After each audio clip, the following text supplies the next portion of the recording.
we're good. All right, ladies and gentlemen, thank you so much for joining us this evening. I'm Monica Sharma with Ashraf Jaradia. We had a little bit of technical difficulty earlier when we started our show, so here we go again.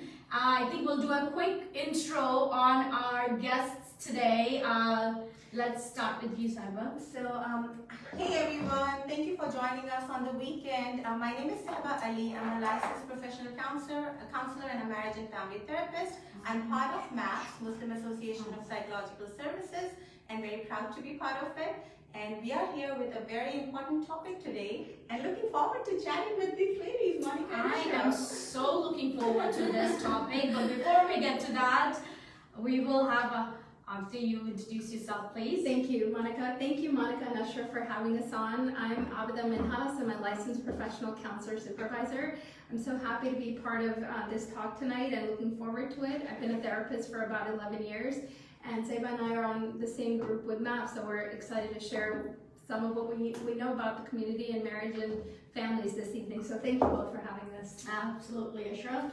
How are you doing today? I'm doing good. Sorry, technical issues. Yeah. But Monica's also. You know, I think it's the topic. the topic that is a very, very good topic. Yeah, we haven't really run into this technical difficulty before, so if it's happening today, there's a reason. Yeah. Alright, so for those who don't know what we're going to be talking about today, we are talking about disconnect. Disconnect in relationships, and if we want to be more specific, disconnect in marriage, how that could lead to getting into or venturing out, rather. I just don't want to use the word infidelity right away. Right. But you know, how the problems actually start and how we can actually control them at the very, very initial stages. So that's why we have these two wonderful ladies here today who's going to give us tips and tell us how to actually be able to save marriages or relationships. So I'm going to begin with some input on building a solid relationship. First of all, everything begins with the foundation up. So a sound marital home kind of needs to have, as long as you put in the work in building a strong foundation, that's going to help you with not okay. So all right. So relationships in marriage needs work. Right. There are no conflict-free marriages. There are no marriages that are absolutely perfect. So there's always nothing like a perfect There's marriage. nothing If like people a tell perfect me, marriage. I tell them there is such a big lie. Yeah. So there isn't a perfect marriage. We are going to come up with issues in the relationships. The important thing is to build a foundation. So if you look at marriage as a house, as a home, you build a foundation that's strong, which does not get you can be sure that you're going to get rain, you're going to get thunder, you might be in an area where there's a tornado and things like that. So how do you build that home that's so solid that those winds don't affect you? Because as you grow in the marriage, you're going to have, you're going to work together, you're going to have house chores, you're going to have children. There are all of these issues could trigger conflict in a relationship, and they do. We all know they do. And so, if you build a solid foundation, then there is a chance that your house is going to survive. How do you build a solid foundation? Okay, good question. Very good question. Yes. All right. So Because I believe that in our South Asian community, शादी दो बंदों के दरमियान नहीं होती, शादी family के दरमियान होती है. That, and again, if we are talking about South Asian community, I mean, now things are of course changing, but at one point, woman is supposed to be doing everything, and other partner will go out and do the work. And so now when we both are working, both have, so still the responsibilities are not equally split up. You all are younger generation, so I'm like 32 years already. Well, so if we venture into, you're right, we get married into families, but that's a whole different topic. Okay. Like if we venture So that's into right. building relationships with in-laws, and I'm gonna, anytime I begin a talk on marriage, I want to make it a point to do this disclaimer that we are not speaking about relationships that are on the, abusive. We are not talking about anything we say. It's not applying to people who are living in abusive relationships. Sure. This is like fairly normal relationships with their ups and downs. So the question is, how do you build a solid foundation? How you build a solid foundation is that you begin with communication. You begin with connection. You look into every opportunity that you have to form a connection. People say, we don't know how to communicate. That's normally not a problem. People know how to communicate, but they know how to communicate the negative stuff. They don't know how to communicate the positive stuff. So the issue is with what are you communicating? And not just what you're saying to the other person, but what the other person is open to listening. What are they hearing? Are you hearing your spouse when they're saying, you look good today, that was delicious? Or are you just hearing, you didn't do this, you didn't do that? Like, what are you tuned to? You also have to be receptive to listening. And so if you get used to listening to your spouse and saying the right things, and then you're in tune, then you know each other. Know each other well enough to understand and feel connected. I feel like at the bottom, at the heart of it, we all seek connection. Every human being is seeking connection with another. Now, I'm not saying that not having that connection is a justification for someone to go outside the marriage, or that the responsibility of not having built that connection is on the person who's being betrayed. It's both of their responsibility, but it's so much easier to find connection, to work hard on your relationship, in building that relationship rather than going out and hurting so many people in the process. And then when you get to the other side, the grass isn't that green anymore. Absolutely. Yeah. That's true. Well, and Monica, I'll piggyback off of what Seva was saying, because a lot of what we see when it comes to infidelity, or, Asher, if you were saying the in-laws being a factor in our marriages, believe it or not, when those things are not ironed out, those are the things that cause conflict. Absolutely. And often conflict is a reason why an affair or an infidelity in a marriage starts, because people generally start with things like not feeling connected with their spouses, not feeling like Seva was saying, that one of what we see in a lot of our South Asian communities, we see extensions of ourselves, right. And so if you're having extensions with a mother-in-law and you're not figuring it out with your spouse, that causes a conflict, and that's the real big foundation of why infidelity or affair starts. So I have a couple of statistics for you that I wrote down today that might shock you, might even surprise you. And so, believe it or not, 40% of unmarried couples, whether they're dating partners or whether they're engaged, have infidelity. So 40% is a big number. 25% of married people have infidelity in their relationships. And I'll give you a big number, which might be even more alarming, but the Journal of Marriage and Divorce actually says 70% of Americans engage in some course of infidelity or some affair throughout their marriage. So 70% of married couples throughout their lifespan, whether they're married for a short amount of time or whether they're married for a long So time. is there a statistic for like South Asian? No, or just only Americans. Well, just Americans, because we don't have enough research studies in our communities, Sharif, to be able to give us those kind of statistics. I mean, as Seva and I know, working in South Asian communities, unfortunately, the big thing that we don't see is people don't even seek out help. Because we're so communal, because, if there's an affair, you go to your in-laws first. The spouse might go and tell the in-laws first, or they go and communicate with their families or things like that. Or they keep it very, very internal. They don't, the shame and guilt, you don't even go and talk about that something happened to me in my family, Right. So because of the shame and guilt, people don't even seek out help.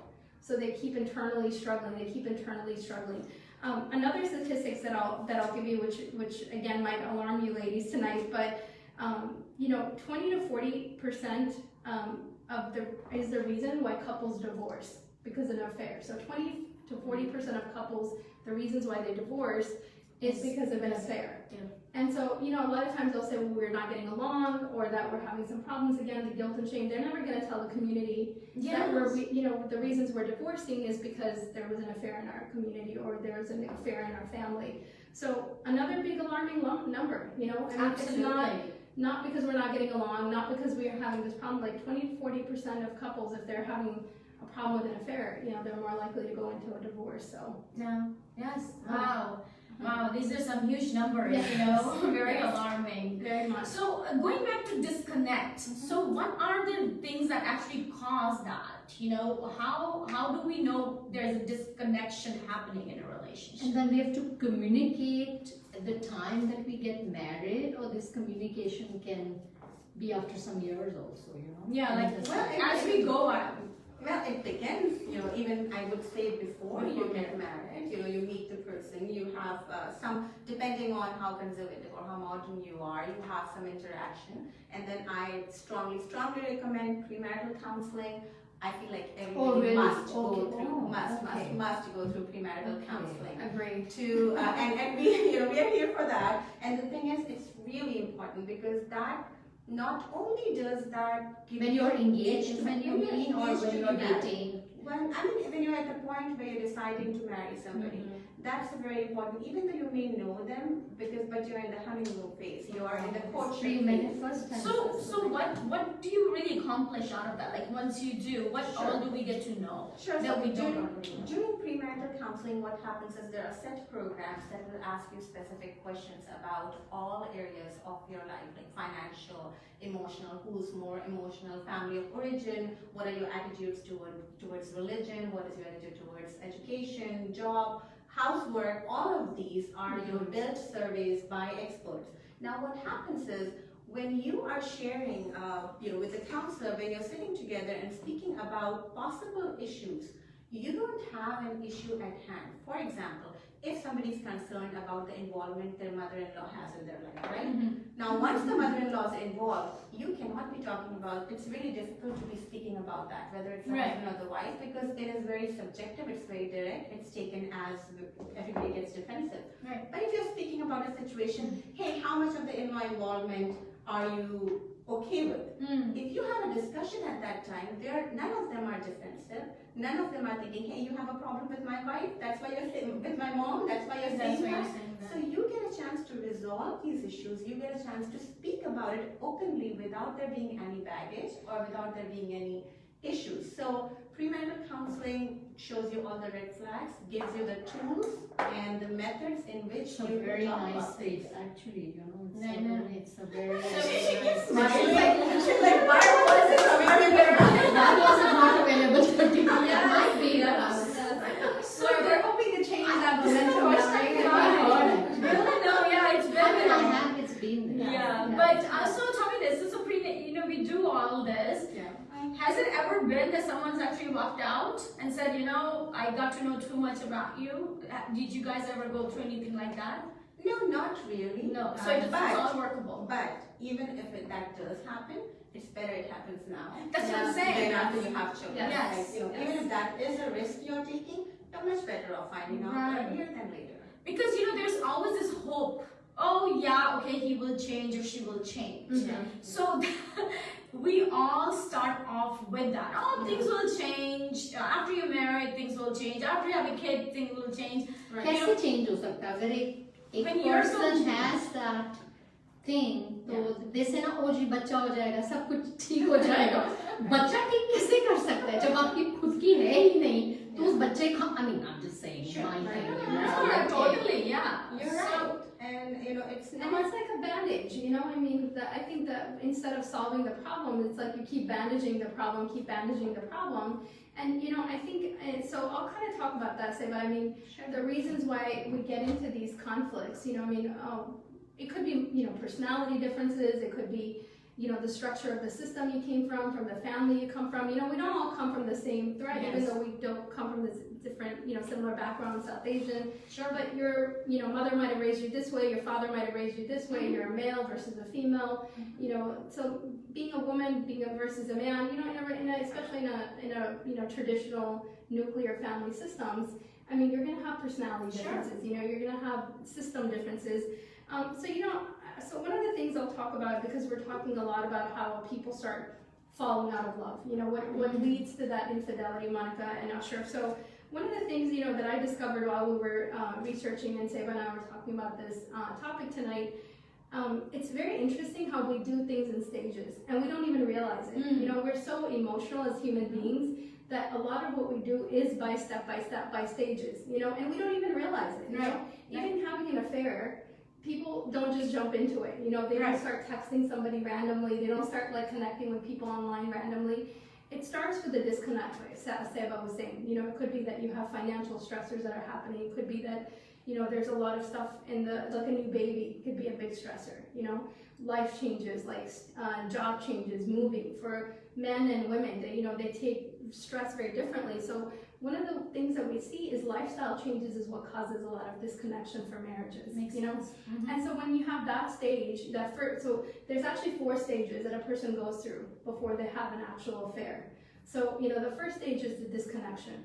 You start seeing all this, you know, no compromise zone is what we call it. So they see I'm trying to communicate with my wife, I'm trying to talk to my husband, and there's no connection. We can't even get along. We're fighting all the time, we're arguing. So what does that happen? We need connection, like Seba was saying, you know, so that transitions us into stage 2, which is you start seeking that out in other places. You know, you start finding people online.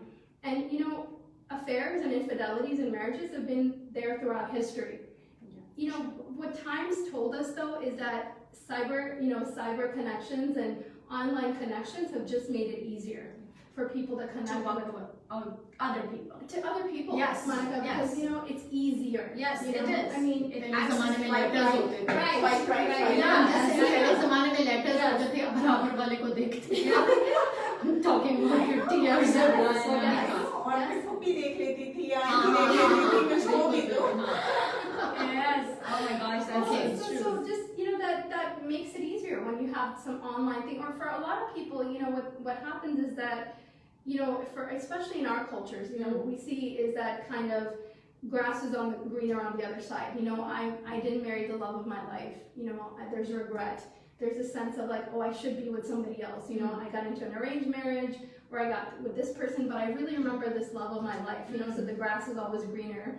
And so, you know, technology makes it easier for us to connect with people from our past. You know, so then you are more likely to just get curious. So lack of connection at home, you get curious, and then, you know, the stage 2 of infidelity is you start playing with the fire. Sure. You know, you're starting harmless texting each other, emailing, and, you know, communicating. So you start thinking like, I'm not getting this at home. Exactly. And, you know, Monica and Ashraf, one thing that we always talk about, you know, as therapists is we're based on pleasure and pain as human beings. Like our psychologies are based on pleasure or pain. None of us want pain. No. You know, none of us want emotional pain, physical pain, mental pain. We run away from it. You know, what we want is pleasure. Yes. So you connect with somebody from your past that you haven't seen in 10 years, but you just think, oh my gosh, they were so wonderful. I remember having these wonderful feelings with them.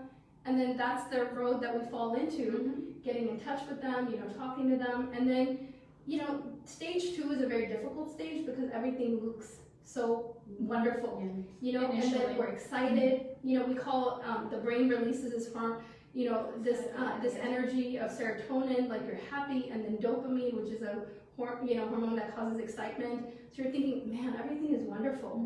I'm just in this like beautiful place that I haven't been to. Like I don't have stress like I do at home. There's no dirty dishes to wash. I get to, you know, I have to be a different person. So, you know, I mean, we are all going towards that pleasure, you know? And then that leads to stage 3, where you're just in this excitement, you know, this constant love triangle, if you will. You know, do I love this partner? Do I love this partner? Do I love my actual spouse? Or do I actually love the person I'm supposed to be with, you know? And it just leads you to where you're just having these lies and secrecy. You know, that's the big stage 3 is lies and secrecy. Wow. You know, and then eventually stage 4, which is often the person gets caught. Yes. Because you can't hide lies, you know.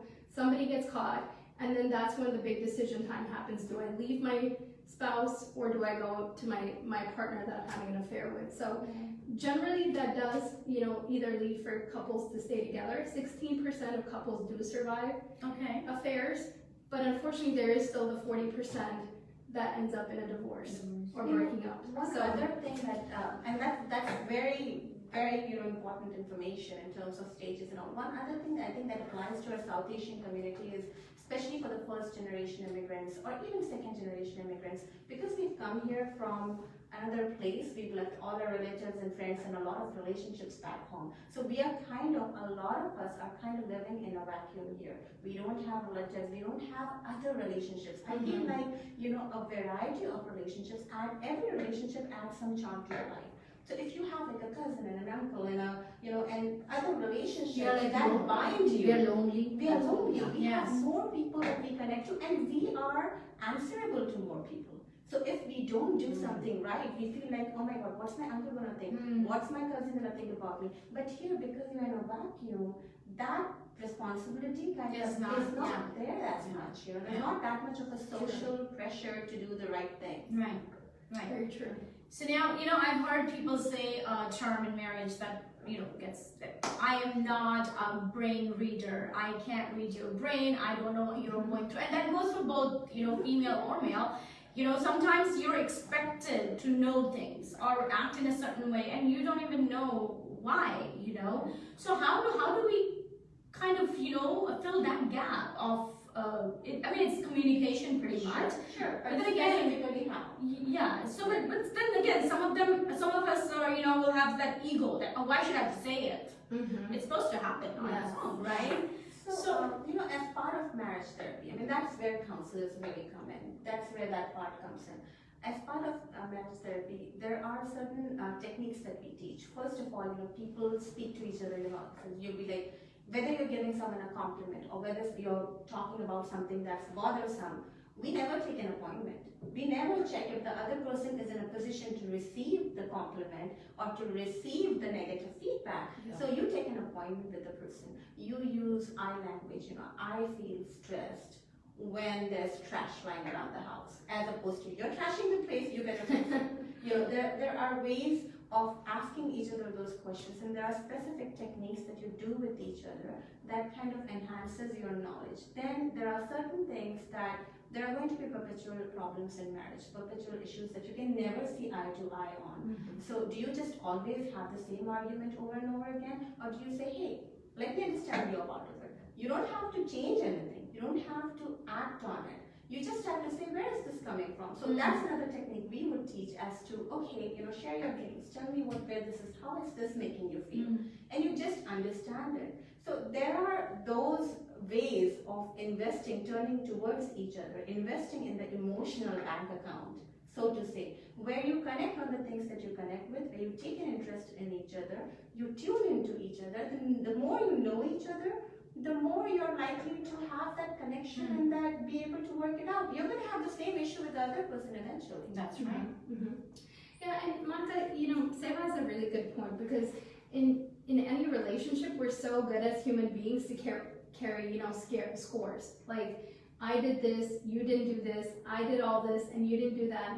But, you know, in a healthy marriage and relationship, you're a team. You know, if you look at each other like, this is my input, this is her input, this is his input, this is our input, you know, you can bank, like Seva was saying, you can bank a lot more points together, because it becomes like a he and she, or he and That's right. them, or their, Share the you know, burden. You know, exactly. I mean, like, because a he or she doesn't work, you know, you're a they, you're a Yeah, we. you're one. Yes, Yeah. and you know, I tell couples, especially when they come in conflict, I tell them all the time, you know, I hear you saying a lot of, I do this, he doesn't do this, she doesn't do that. Why don't we say we didn't do something?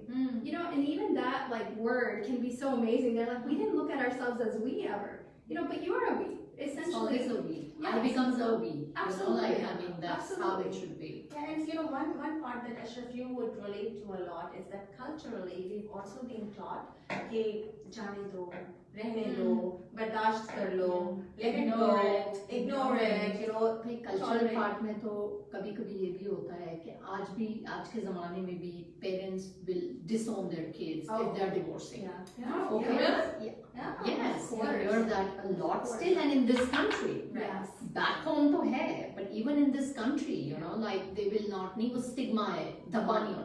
बेशक आप खुश ना रहें, लेकिन वो धब्बा नहीं लगना चाहिए, right? Yes, Right, absolutely. right. And one or the other, especially most often women have to bear the brunt of it. औरत को ही compromise करना पड़ता है. You hear a lot of that. But the problem with that is there are a lot of women that जो जाने देते हैं, ठीक है? And I'm all for compromising in marriage. Yeah. But what happens is if you keep giving in to everything, resentment builds up. So I've seen so many marriages in which for 20 years one of the partners given it just everything, and then 20 years later, they blow up to such a point where they're like, no, I cannot even look, no compromise, nothing, I am done. Yeah. The better thing is to be assertive and express your need when it comes, because you see, the other person's learning about you.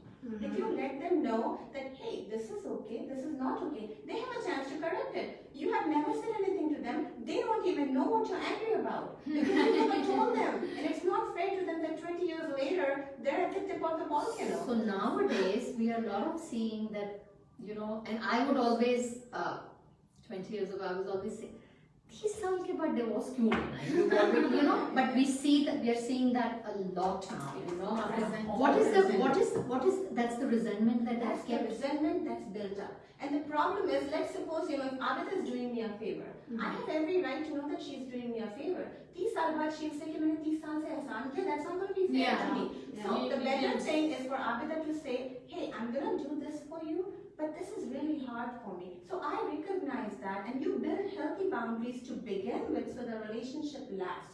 It's a give and take. You should also be careful about whether you're getting what you need in a relationship and say it nicely at the right time, in the right way, rather than blowing up 20 years later. Right, absolutely. Because 20 years later or 25 years later, they don't even want to see each other. They've decided.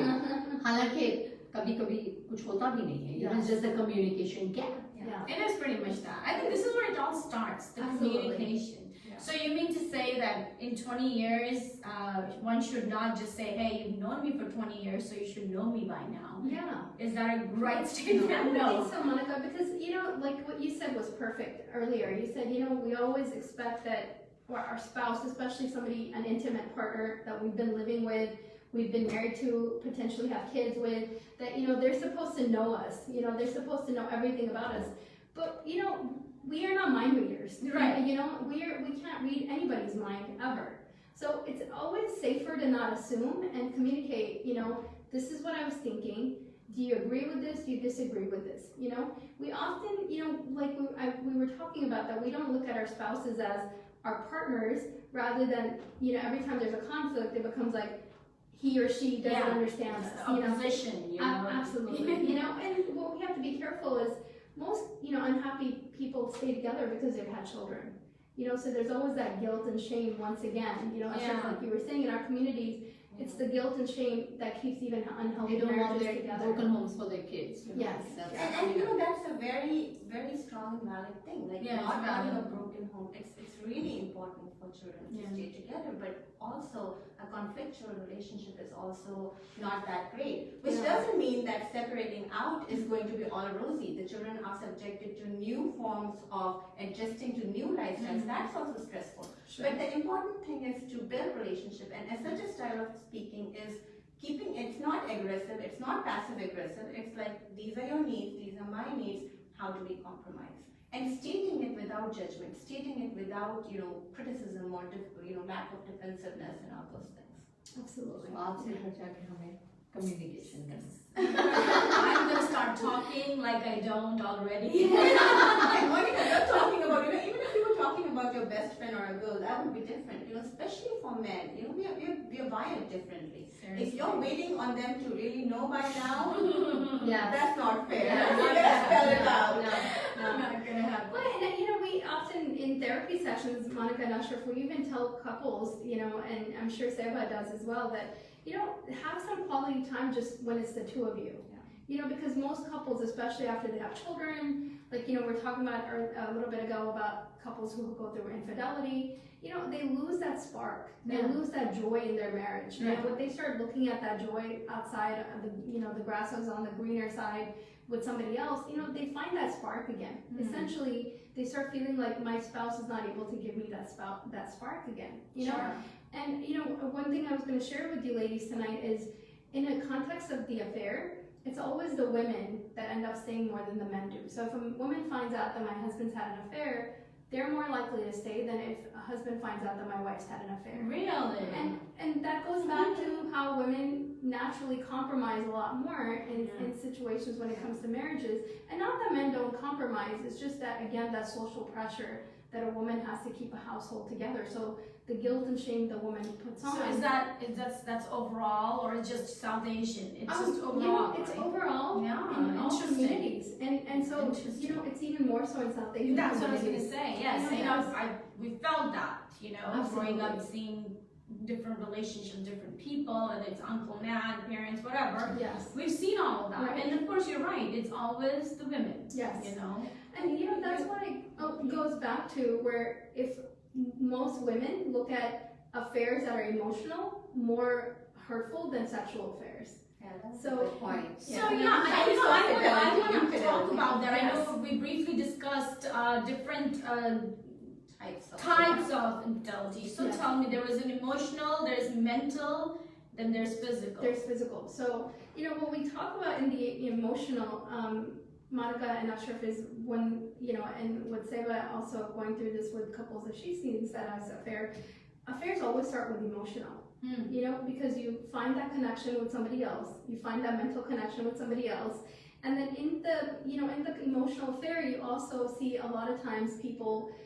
That's when the cyber texting happens. You know, that's when you start saying all the nice things to people. You know, and when you're lacking that in your relationship, when you're feeling that connection, that's so easy to get lured by that. You know, that's so easy to get that spark. And that's what you're Absolutely. you are missing in yours. But, and if you're already checked out, you know, Yeah. for anybody that's felt checked out in a marriage, you know, we feel like, well, this is not worth investing my emotional energy into. Why don't I put it into somebody who's actually listening to me, that's validating me, you know? And so, yes, so we have emotional affairs, we have mental affairs, and then we have physical affairs. Men are more likely to have physical affairs, you know, sexual affairs, and women are more likely to have emotional or mental affairs. And most of the times it's because they're not getting those emotional needs met at home. Like if they feel like my spouse is not my friend at home, they go find somebody else, a coworker, or a friend online, or somebody else. Another thing which is very interesting with you were talking about working couples, there's a new kind of research on an affair, which means interest affair, which means that it's not with a person. You start connecting with activities. So people start playing like golf all weekend. They don't even come home and spend time with their spouse. You can't even complain about it. No, but in some ways there's an emotional disconnect. There is definitely an emotional Because you're checking out of your marriage. You know, for women, they might start going out with friends, you know, all day, all night, because I'm not getting my, you know, that pain and pleasure. I'm not getting my pleasure at home, so I'm gonna go find it elsewhere. So it's not even with the person, you know, but you're emotionally checking out. So a lot of times, you know, with us living in this like new techie world, you find interest affairs, you know. So many times. That's interesting. Yeah, I mean, of course, you see people doing, you know, even with, let's just call it a job, sometimes people are just busy working. Yes, they become workaholics. Right. Yes. You know, there is a disconnect, and now golfing is, You've heard that term, you're married to your job. Yes, You're married to your your work. work. Yeah. And you know, oftentimes I'll hear husbands complaining, you know, you never dress up for me. You dress up for your friends. Yes. And I've heard wives saying, you've never noticed the color of my eyeshadow, my friend does. Yes, yes. So that's there too, because Exactly. you know, they feel like their friends are able to appreciate what they're wearing, how they look. And the husband's like, you never dress up for me. What's happening with that? But you know, and same like you're saying, but we're very attuned as women to details, right? Not always, but generally speaking, women look at details. Right. So you know, if you find your friend wearing a different lipstick she hasn't worn before, you're like, oh, you look so pretty. I love that, and that, you know, that gets our And that's the adrenaline going. appreciation and the communication The piece serotonin, again. you get so happy, like this is making me so Yeah. happy. And Yeah. if your you know spouse gives you 1 second glance, you're like, what do I look like? Like my Oh friend. yeah, absolutely. Yeah. I mean, you know, we all go through that. So you know where there's happiness, you know, Yeah. but you find that, and so even though, and that's another form of emotional affairs, believe it or not, that actually creates a lot of conflicts in a marriage and eventually, unfortunately, ends marriages. You know, You made a fall very apart. important part about how couples need to take time out for each other, Absolutely, especially yeah. with children. You know, one thing in our culture, motherhood is idealized. Yes. As a mother, you're put on a pedestal. So, you know, as a mother, I can't leave my kids and go anywhere. I can't go on dates. That is idealized, glamorized to an extent that it's considered a good thing to not do anything just with your husband because you can't be without your kids for a minute. So sometimes, you know, being able to Like take that's some your time sacrifice, out, right? and the husbands feel like they've lost, you know, their wives to the children sometimes. I've heard that. So taking that time out and being that girlfriend and that wife again, not just a mother, that's also important to keep the relationship alive. So tell me something that if a wife or husband has an infidelity, even then, either two of them are ready to stay with them together. What is the reason? It can be an emotional reason. It can be like this. You know, for what I found out, Ashraf, is that people tend to stay in post affairs because they've been the length of their marriage or their relationship. So the longer you know somebody, the more likelihood that you will survive an affair. You know, if you have been married, let's say 2 years or 1 year, you really feel like, and you don't have children, there's nothing that's bringing you together. One, there's no history, not long history anyway, and there's no connection that if there's no children, you know, that's your assets with each other. That's a big assets that couples share is your children. Yes. So if they feel like, well, there's nothing holding on to this, I don't want to emotionally invest, you know, especially, you know, what we see is partners that when we find partners that have affairs within their close network of friends or certain family members. You know, so if you see That happens a lot. Absolutely, Like having Well, because affair we with know your that. best friend. And yes, and that's not likely to survive because Yeah. that feels like a big bruise to that relationship. Sure. You know, because Sure. you know somebody the way I know them, and they have betrayed me. That ultimate betrayal. Yeah, you know, it's interesting you mentioned that because I've seen, like, you know, because the friend, like, you know, I sure said best friend is around a lot, and there's like a different interest that builds Exactly. somehow. Exactly. What's another form of intimacy, Monica, if you think about it, right? Because they're around you, they know a lot about you, they know your whereabouts, they're in your circle. Yeah. So there's a, you know, comfort. There's a really comfort, brings, yes, you know, that's what And really again, brings that connection. if there's a conflict and if there's a disconnect, then Yes. that's breeding grounds for everything else. Absolutely. I keep repeating the thing, you know, that specific thing, connection, you're right. communication, investing in the relationship you have. Because even if you're the person who is going out and, you know, not being fair or not being truthful, there's so much, you know, there's so much pain that you're going to go through. There's so much trauma that you're going to go through to be with the other person. And then you're going to get there and feel like, okay, I have to do this work all over again. Why not do that work in the relationship you're in right now? Yeah, because it looks easier. Like you said, pleasure over pain, right? It's like instant pleasure rather than going. So I guess that's one of the reasons people pick, but I agree, why not? And Monica, before you know, like the 4 stages of the affair that we go through, or what a person goes through, if you find yourself in any of those stages, it's never too late. You know, it's never too late. If you start feeling guilty and you start thinking, well, I'm actually living this life of secrecy, I'm doing something, you know, if you start, and again, we're not talking about physical or intimate or sexual, like if you're texting your best friend and hiding that from your spouse, you know, there's a secrecy. There's a reason. There's a something So going on. therapy helps. Therapy helps. You know, therapy helps for bridging communication for sure. Okay, so you would recommend that, of course, a pre-stage of marriage. Then when is it like that red flag is there that we need to go for counseling? When does that come in? You know, I definitely think you should piggyback or whatever you want to answer. My thing is, anytime you start feeling that disconnection, I'm a big fan of there's nothing wrong with prevention. You know, what harm can you going to seeing a professional? In our South Asian communities, that's one of the things that's really frustrating.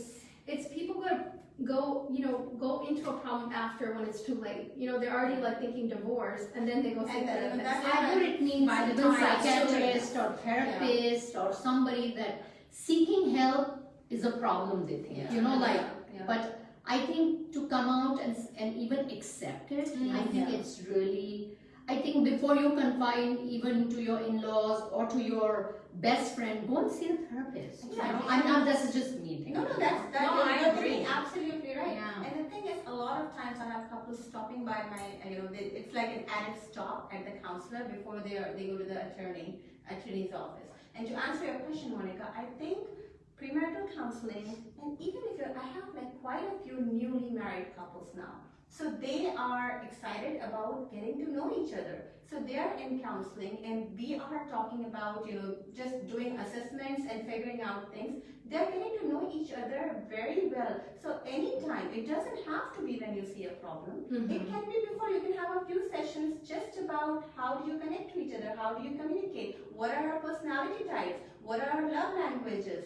So knowing that would help you build a stronger marriage. So I think marriage, it's not because you have a problem that you go to a marriage counselor.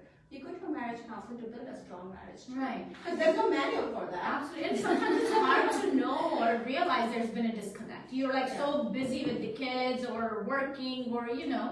so you don't even know there's a disconnect until it's kind of late. Yeah. No, so prevention is good, Monica. Yeah. Like, and, like I said, for our communities, it's always when the problem's gotten so big, and then they don't know what to do with that problem. Exactly. Then they expect like 1 or 2 therapy sessions to So solve we it, have a question. and it doesn't help. Sorry, Yeah. we have a question. Yes. Are there any signs or symptoms that you can see a button that this person will have an extramarital affair? Wow, that's a good question. Yeah, From we all Manu, want to actually. know. We all want to know Yes. that. I think certain personalities, some people are very charming, but I can't tell you, Ashraf, I've seen it in all aspects. Sometimes you'd be surprised, the quietest of people, the most like Sharif people, Yeah. you're thinking, how can they ever have an affair? But that's unfortunately what happens when you're stuck in a relationship when you're not able to communicate. It is subjective. It is very You know subjective. the person, a change of behavior that's not a standard characteristic of their Exactly. behavior. It could even mean that if they're being super nice to you, Yes. that's Yeah, not yeah, going to be what a sign. happened all of a sudden? Yes. So it's very subjective. Women say that one of the reasons they start seeing signs of their spouse might be cheating is the guys are dressing up. They're wearing nicer clothes. Yes, like They're wearing clothes. bright colors. That's what a lot of people Yes, bright they're colors. losing weight. Repackaging them. Yes. Okay, Okay. and just because we're women, we're not picking up on guys. No. So it's vice versa. Just You don't see, Well, you see women dressing up that hasn't dressed Sure. up in a while, or you Yeah, and see they're, when you're happy, when Yes. you notice change. When you live with a person, you know. Yes, something's Alright, going so on. we have another question. Once you forgive a person, is that person likely to have another affair? That is a good misnomer. Believe it or not, that's not, one affair doesn't guarantee that person will have another affair. A lot of times people start thinking once a cheater, always a cheater, but that's not true. That, if 16% of the couples that actually work on their marriage again and they actually work on their relationship, more than likely they're not again going to repeat that same mistake, because if they're revested in that relationship, once a cheater, always a cheater isn't true. It's Yes, not it does happen. There's consecutive cheaters, but it doesn't always happen. That they will repeat that cycle, especially if they're really remorseful. If you know in your heart of hearts, I think this person actually really feels guilty for what they did, and you truly forgive them, you can actually heal from that marriage. So nowadays, what is this about open marriages? What That is is that? a good question. I don't know, Seva, you want to take a stab on that? That's very smart. Supposedly people have inky open marriage. I've right? also heard of open relationship. Yeah. So Relationship yeah. or open Yeah, marriage. open I marriage, agree. And this was a big topic that a lot of celebrities have recently been part of, but a lot of times when they talk about open marriages is that the two couples actually agree that they will have some kind of emotional or are okay to have emotional and intimate connections. That's how those marriages work. They do, believe it or not, because there's a communication. Exactly. So There this is- was already The thing comes discussed to Yes, before. yes. Okay.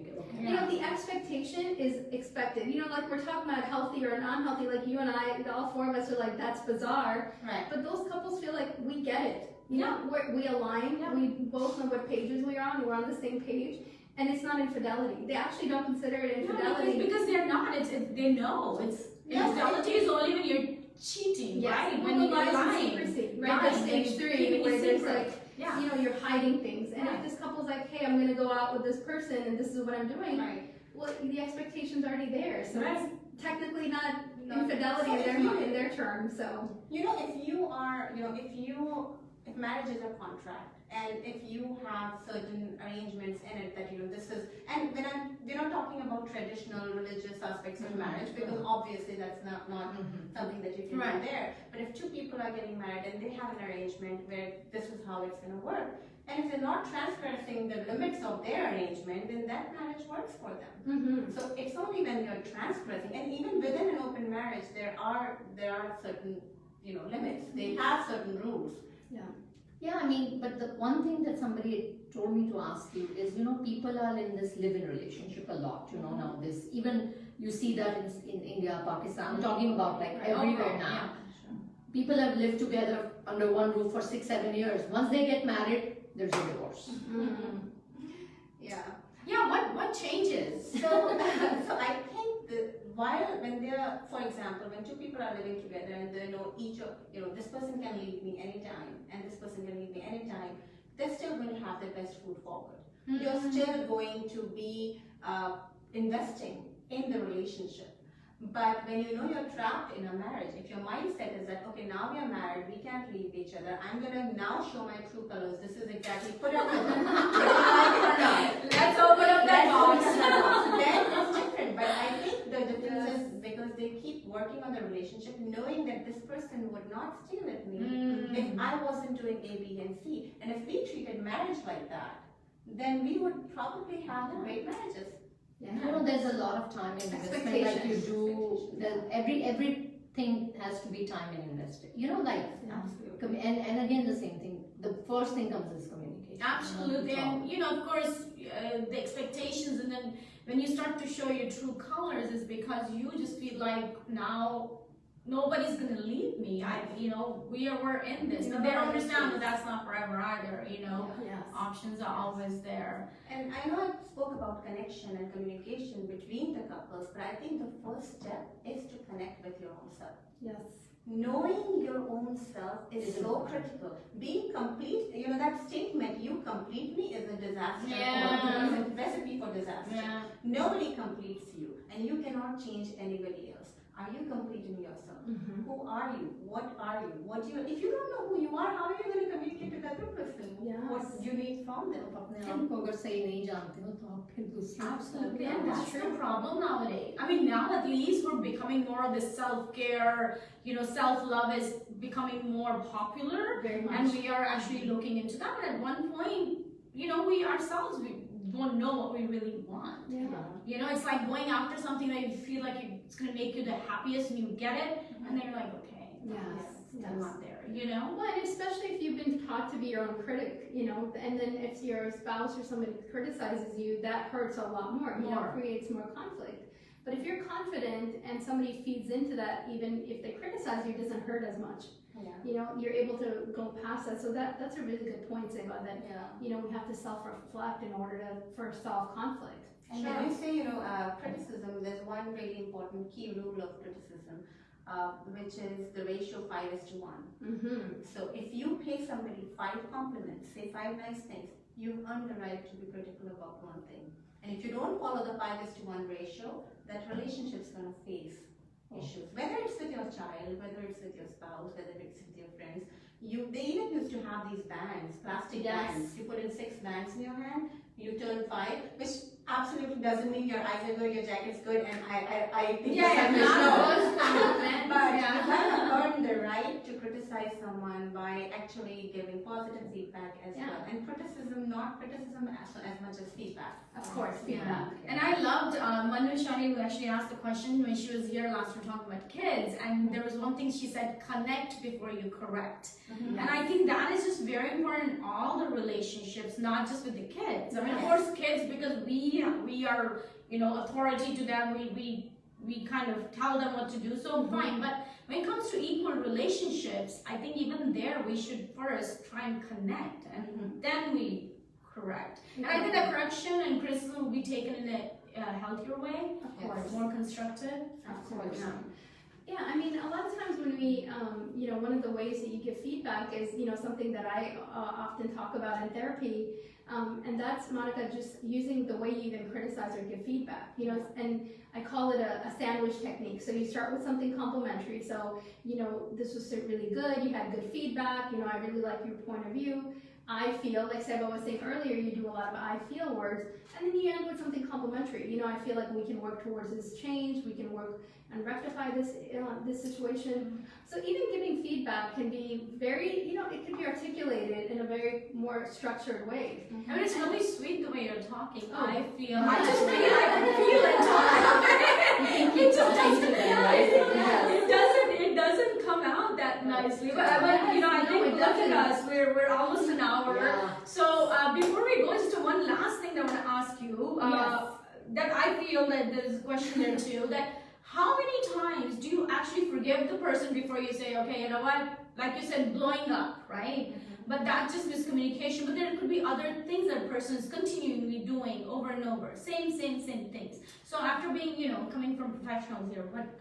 I find like in the human mind especially, we really hold on to things in odd numbers. So if somebody's done something once, it sticks with us. They do it twice, all right, maybe I'll forgive you. But if they do it 3+ times, sometimes like, okay, now this is being reinforced, that something is consistent now and it's really starting to bug me, So I think like, at least 3 times, if the same pattern of behavior is happening, then, again, you want to work towards prevention or going and seeking a professional or finding some other alternative versus like trying to problem solve head on, because then it's a disaster. And I think, in terms of like, to forgive, you kind of go over and make sure that you have expressed, you have communicated in ways that you needed to. So if you have done everything and it doesn't seem to work, then that's also an indication. Absolutely. Ladies, I want you to give your information to our viewers. Well, I work as a therapist at Richland Oaks Counseling. I also have my own teletherapies that I'm doing independently because of COVID. So, if anybody Googles my name, they can find my information online. I am also part of the MAPS network that Seba was talking about earlier. So I'm pretty much on the website. If somebody wants to Google me with my full name, I'm We able will to also post put it it today. in the comments. And yes, Yes, absolutely. yes, for sure. So I'm Seba Ali, like I said before, my company name is Calm Hearts of Texas, and I'm a marriage and family therapist. You can reach me, you can find me at mapsgfw.org. We are founders for that community and within Akan. So you can find me there, and I do telehealth as well. So, you can call me and we can do a free consult. Absolutely. Thank you so Thank you much. so much. We want to really, it's been a pleasure, and like I said, we could talk more and more, but I think we gotta go. But I want to thank each and every one of you out there for watching, guys. Of course, what we learned today that I'm taking back from the show is communication and connection is #1 key, not in just marriage, in every other relationship. 5 to 1. 5-to-1 ratio. 5-to-1 ratio of criticism, Oh yes, confidence, yes, criticism, okay, yes. yeah, Absolutely. that too. Yeah. So you have to compliment before you go to a criticism, whether it's the sabzi ka taste, the clothes, or how a person looks. So just find out what's important for your better half and what works for them, and work on it. We would love happy marriages, of course, create happy world. More happy we are, more happy our kids are, more happy our surroundings will be. Thank you, Sarvan. Thank you, Abda. Thank Thank you you. to all our viewers. Thank you so much. You've been an awesome audience.